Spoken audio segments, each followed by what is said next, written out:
చైనాతో వాణిజ్య విభేదాలు కొనసాగుతున్న వేళ అమెరికా అధ్యక్షుడు డొనాల్డ్ ట్రంప్ కీలక ప్రకటన చేశారు. వచ్చే 4 వారాల్లో చైనా అధ్యక్షుడు షీ జిన్పింగ్తో భేటీ కానున్నట్లు వెల్లడించారు. సోయాబీన్ ఎగుమతులపైనే చైనా అధినేతతో ప్రధానంగా చర్చలు జరపనున్నట్లు ట్రూత్లో పోస్టు చేశారు. సోయాబీన్ ఉత్పత్తిని చైనా కొనుగోలు చేయకపోవడం వల్ల తమ దేశంలోని రైతులు ఇబ్బంది పడుతున్నారని తెలిపారు. చైనాపై విధిస్తున్న సుంకాల్లో కొంత మొత్తం సోయాబీన్ రైతులకు అందిస్తామన్నారు.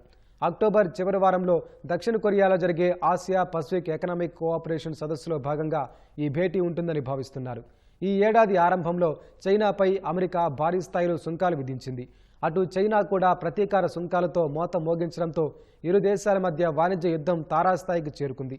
ఆ తర్వాత చర్చలతో కాస్త వెనక్కి తగ్గిన సందర్భం దొరికినప్పుడల్లా బీజింగ్పై ట్రంప్ ఆరోపణలు చేస్తూనే ఉన్నారు.